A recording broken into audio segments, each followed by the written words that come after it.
Hello, everyone, and welcome to Wingcat Sports. We're talking Lions. There has been a couple things that have happened the past few days that we can talk about. First up, we'll start with the more upsetting news for some people. The Lions have re-signed kicker Michael Yes! Badgley. Super Bowl bound now.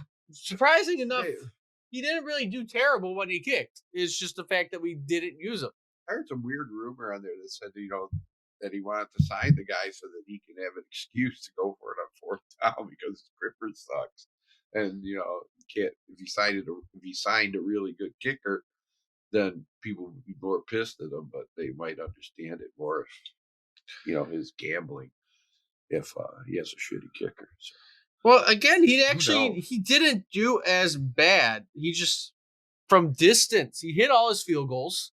So it's not like he missed field goals. He typically kicked well inside the 45. Right.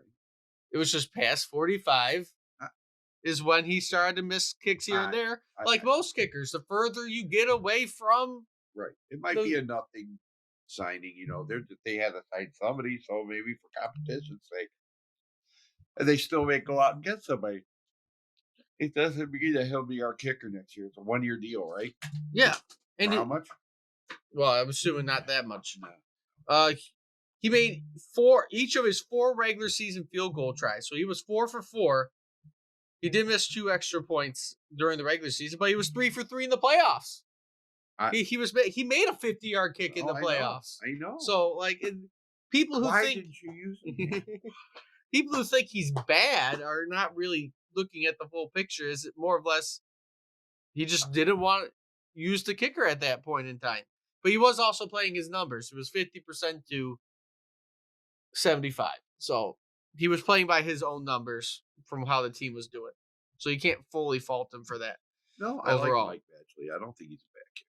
So that's a good sign. So in 2022, he was 33 for 33 on extra points and 20 of 24 on field goals. He's not a bad kicker. Nothing amazing, but he's not nothing bad either. So, and it's not like it won't be. Could it be like last year too, where they cut him just before the season starts and they get somebody else because that's what they did. They signed him. Everyone's like, "Oh, we're happy we signed him," and then they cut him. Could be that, and that we'll see what really fully happens when it comes to kickers. Other kind of big news that's been coming out this week is that the Lions and Jonah Jackson are not close on a new deal. So that could mean Jonah Jackson is gone and he will be hitting free agencies fairly soon. It's time for Corey Sorsdal, or whatever that guy's name is. That we signed. No, I mean, like I said, you might see that as their first pick in the first round. Is an offensive lineman. They very well could. He is on his 4th year right now, or he was on his 4th year. But I mean, you got to find where you're going to put your money at. Right. You still got Decker. Exactly. You still got Ragnow. You still got Sewell. Sorsdal really didn't play terrible last year, but he was also barely on the field, so he didn't get full on time to develop. I don't think he's anywhere near Jonah Jackson or anything like that. So probably not. But I mean, he's not going. I don't think he's going to be. So I don't think liability. I don't think you'll see him in there this year. But overall, I mean, and if you want to bring back Glasgow. Well, yeah, I hope they re-sign Glasgow. So they could re-sign. They could re-sign Glasgow kind of to fill in the position for Jackson. Well, right, and he's going to be filling in for, Ragnow when he's hurt. And Glasgow was the starter last year. At the end, he was the starter. So I expect them to sign Glasgow eventually. I think Glasgow will probably be the guy on the line that you bring back. Honestly, if Jonah Jackson goes, I'm not going to be upset. I mean, he's good, but you have money you need to put in other places, and you're better off just drafting a replacement for him than anybody else. Overall. I agree. It's going to be an interesting offseason with the Lions, only to see where they put their money and what direction they take. A lot of decent free agents out there that would help, but I'm not sure they're going to go after anybody big name. So, no, I don't think it's going to be anything big happening. I mean, they're going to do little things here and there to fill up. I mean, and some coaching changes have happened. They have hired a former defensive coordinator, Jim O'Neill, kind of to take the place of John Fox, who was on the team last year. So that adds to some coaching changes.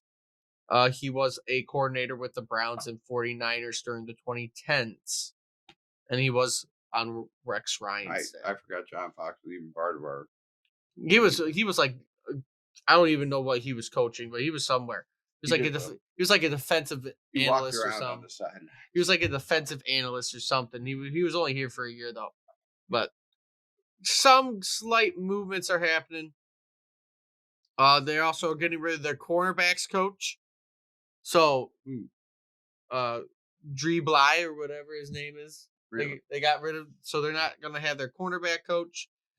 Senior offensive assistant Jim Holster is also gone. Who? So again, minor coaches, no big coaches changing, but the little coaches They make a help difference. They're with the the behind the positions. scenes wonder that you contribute to the success. Also, they have their defensive backs coaches leaving.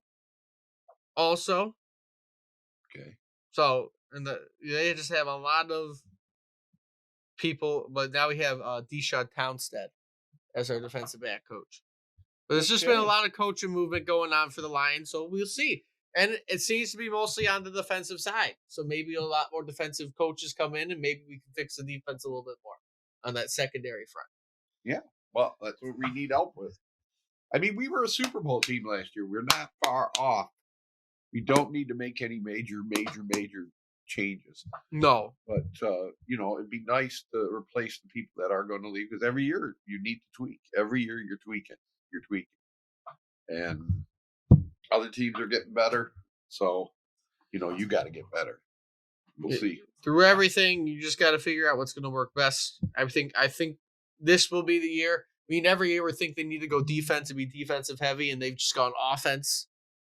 Like at 2 straight years, they've gone offense. Right. So we'll see what they end up fully deciding to do overall this year, but it's probably going to be better if they go with the defensive side of the ball this year for once. But that's all around the Lions currently. I'm sure more stuff will happen by the time this video comes out for us to talk about. But with all that being said, if you'd like to see, like, comment, subscribe, share the video around. And until next time, hope to see everybody What are we soon. talking about?